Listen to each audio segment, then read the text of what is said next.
Welcome to our second video ng aming Bicol tour, and for today, we're going to explore the rest of Sorsogon. Pero hindi naman talaga the rest, some lang. 4 AM kami nag-start. Sa mga moment na to, pakiramdam ko ako na talaga yung malas sa grupo. Kasi umuulan na naman. But like our yesterday's trip, alam ko na matitigil din tong ulan. So here is our itinerary for the day.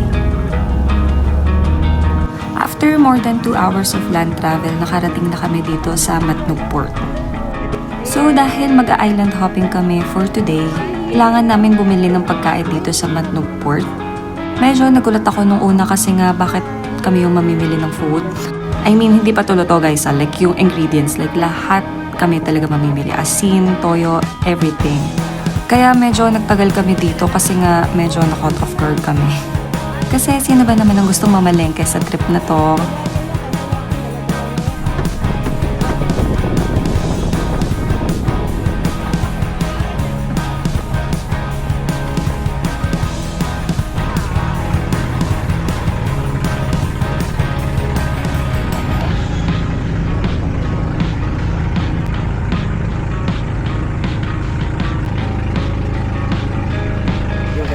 Kay nanay muna. Siya ang magtutour sa atin. Kailangan nagsasalita ka, nanay, ah. Wala. Tatabingi eh. Ay, baon lang pagkain. Di man mawawala yan.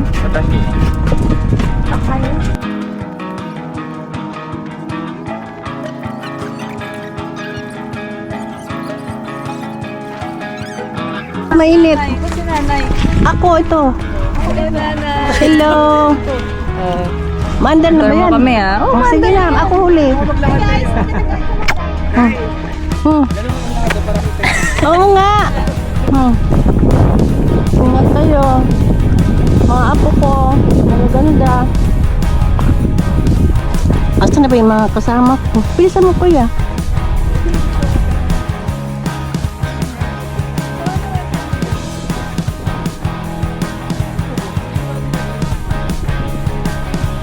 Ang ganda ng kulay niya.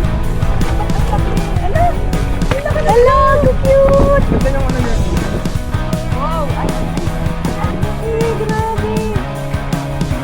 Sobrang cool na experience namin dito sa Wag Lagoon kasi first time ko makita ng mga ganyang kalalaki na isda. And sabi nila pwede rin daw mag-snorkeling dito pero wag na uwi. Hindi kami natuloy dun sa Kalintaan Cave kasi sabi ni Kuya hindi daw safe na pumunta dun. Kaya papunta na kami ngayon sa Subic Pink Beach kung saan pink daw yung beach. Dito na rin namin papaluto yung mga ingredients o yung mga ulam na binili namin kanina. Kaya ngayon tingnan natin kung pink pa talaga yung beach.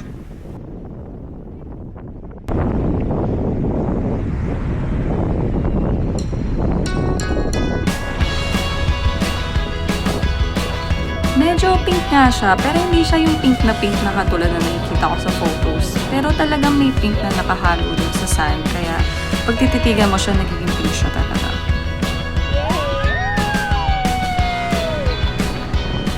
Sobrang namiss ko yung beach dito sa Pilipinas. Iba pa rin talaga yung tubig alat. At iba pa rin talaga yung ganda ng Pilipinas. Sa totoo lang, guys. Pakiramdam ko kahit sobrang dami na ng bansa o lugar na mapuntahan ko, babalik at babalik pa rin ako dito sa Pilipinas. Ang OA din.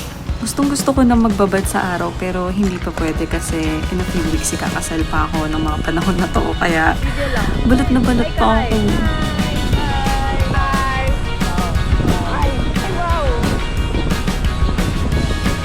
Best in Photographer Award talaga to kapatid kong si Alexandra Mario. Oh. Hello.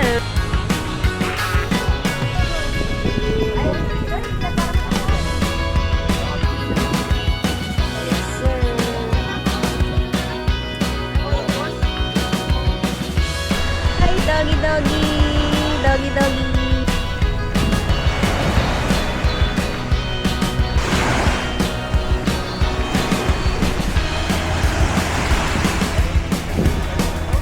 By 1:30, go agad kami para magsimula sa aming city tour dito sa Sorsogon.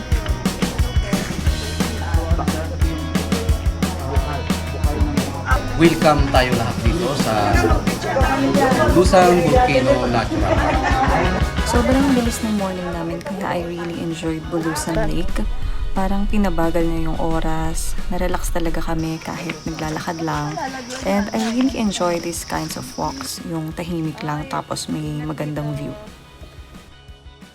Oh. Basta! Yay! Uy, doon ka lang. Ito yung harap na nakikita natin. Pati picnic area.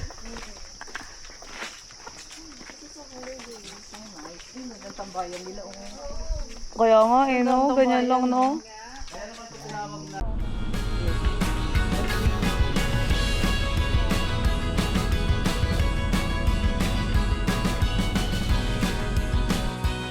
By 5:15, we arrived at Barcelona, Sorsogon.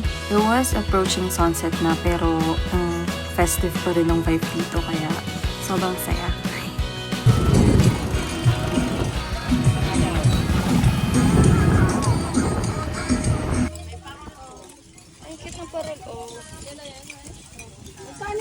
We ended our trip at Sorsogon Sports Complex kung saan dito na rin kami nag-dinner. That's it for our second day. See you on day 3!